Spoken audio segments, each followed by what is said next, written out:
Halo Sobat Peziarah sekalian, jumpa lagi dalam podcast Peziarah dan dalam episode sebelumnya bersama dengan Diakon Iwan, kita juga sudah mengenal diakon itu apa, lalu bedanya dengan prodiakon itu apa. Tapi pertanyaannya adalah, diakon ini alkitabiahkah atau punya landasan alkitabkah? Gitu.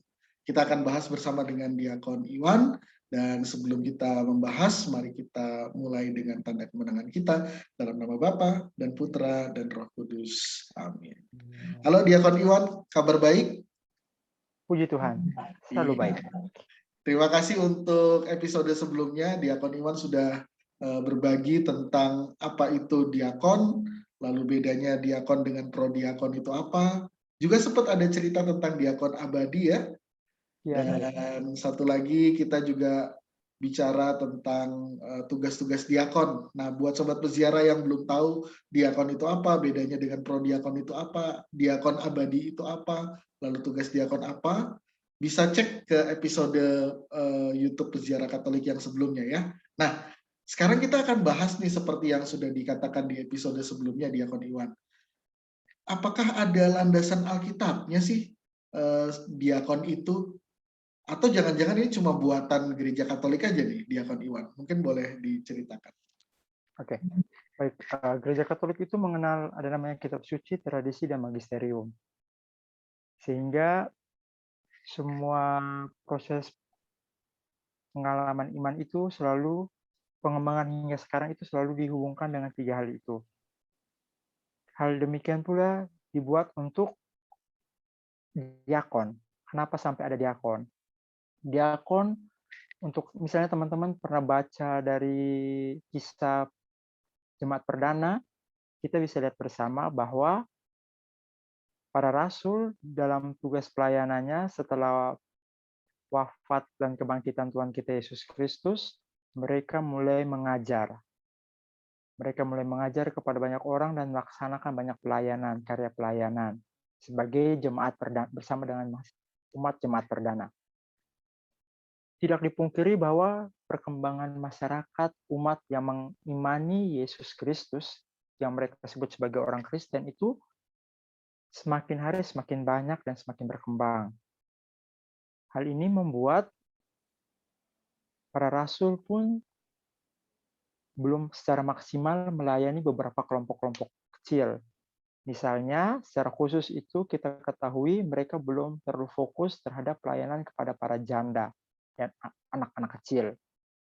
Sehingga hal ini dikeluhkan oleh jemaat perdana, karena terutama para janda, karena tugas pelayanan mereka terhadap para janda itu terabaikan.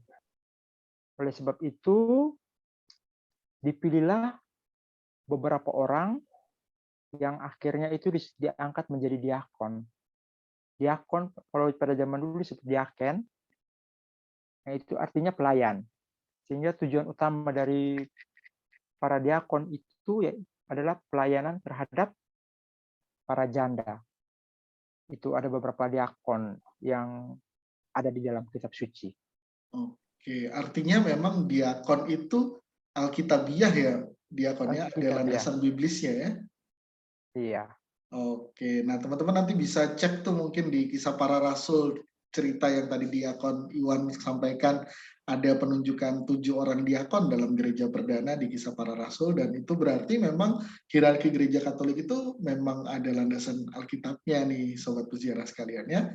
Mungkin kalau teman-teman pengen lebih tahu tentang apakah hierarki gereja Katolik itu bibliskah atau punya landasan Alkitabiah, boleh nanti ditanyakan di kolom komentar atau di Instagram Peziarah Katolik, biar nanti kita bikin episode khusus nih tentang hierarki gereja Katolik, apakah Alkitabiah atau tidak. Nah, kembali ke Diakon Iwan.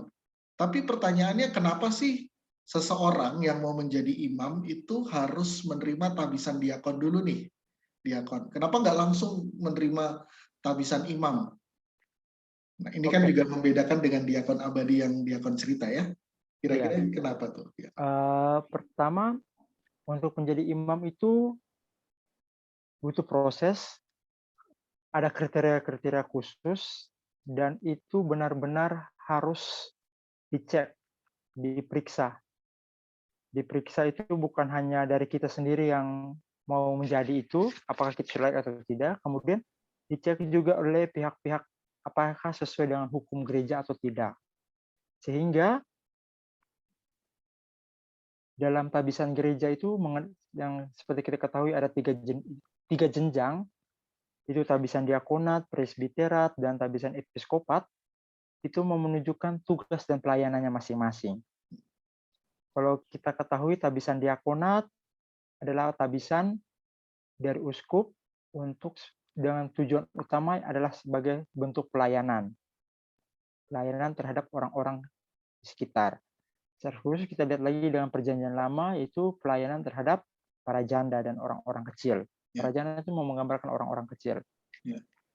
Kemudian kenapa tidak sekalian langsung ke tabisan presbiterat? Itu adalah bagian dari proses yang harus kita ambil supaya kita mengenal semuanya. Jangan sampai kita langsung masuk ke tabisan presbiterat tanpa mengenal kelompok-kelompok kecil. Walaupun tidak dipungkiri bahwa tabisan imam pun dengan sudah menerima tabisan imam, kita juga harus tetap melayani kelompok-kelompok kecil yang ada di dalam gereja. Sehingga tabisan presbiterat itu adalah tabisan yang mau menjadikan seorang imam itu sebagai sebuah konfigurasi menjadi Kristus selaku kepala gereja dan imam agung, serta menganugerahkan baginya kuasa sebagai bentuk sebagai asisten dari uskup yang bersangkutan untuk merayakan perayaan-perayaan sakramen yang ada di dalam gereja Katolik dan kegiatan-kegiatan liturgi.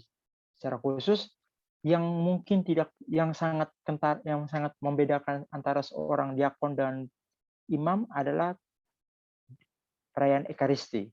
Diakon pelayan-pelayan sakramentali boleh, sedangkan untuk perayaan Ekaristi belum bisa. Itu yang membedakan. Oke, jadi bagian dari proses, tetapi juga ada rahmat-rahmat tertentu ya yang rasanya dipersiapkan gitu. Dengan menerima tabisan diakonat, punya rahmat tahbisan untuk melayani gitu. Lalu baru nanti begitu menerima tabisan di jenjang berikutnya yang presbiterat atau tabisan imamat yang kita kenal, itu seseorang kemudian bisa menerima rahmat untuk merayakan Ekaristi dan menjadi seperti Kristus yang adalah kepala gereja dan imam agung. Dan kepenuhan tabisan ada nanti di dalam sakramen tabisan untuk episkopat ya, untuk uskup. Iya. Oke, itu bicara tentang proses nih diakon. Tapi kalau tadi diakon udah cerita bagaimana dalam kitab suci ada cerita mengenai diakon, tapi dalam perkembangannya di sejarah gereja ada nggak sih tokoh-tokoh tertentu yang sebetulnya adalah seorang diakon nih? Mungkin diakon boleh. Di dalam gereja ada beberapa diakon yang terkenal yang secara khusus itu ada dua jenis diakon, ada diakon yang abadi dan diakon biasa, diakon yang Calon imam seperti kami berproses ya. Misalnya kalau untuk diakon secara umum itu ada beberapa tokoh-tokoh yang sangat terkenal terutama dalam proses pelayanannya.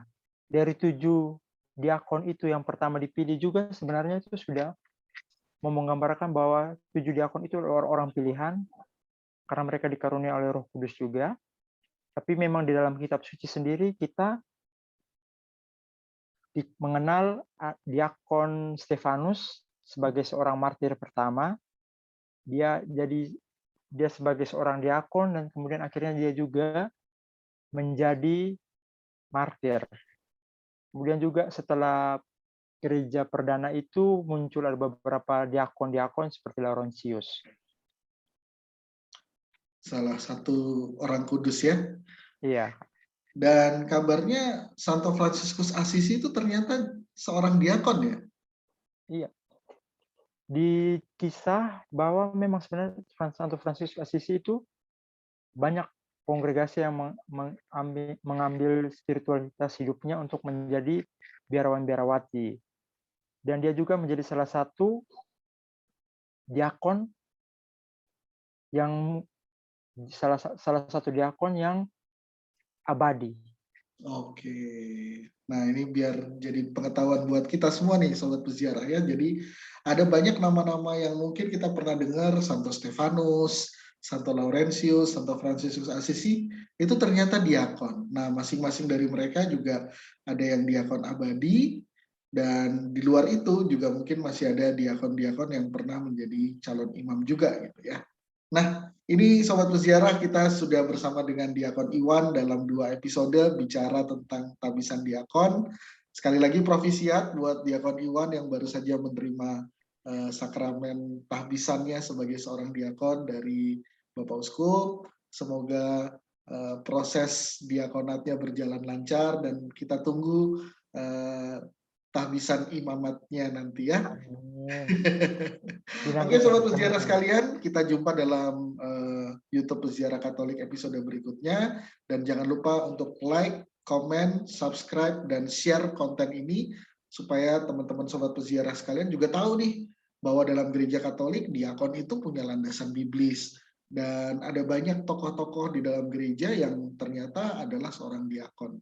Supaya kita semakin menghargai proses bagaimana beratnya seseorang untuk menjadi imam yang ternyata harus melewati tahapan diakonat dahulu. Baik Sobat Peziarah, kita jumpa dalam konten berikutnya, dalam episode berikutnya. Kita akhiri dengan tanda kemenangan kita dalam nama Bapa dan Putra dan Roh Kudus. Amin. Amin.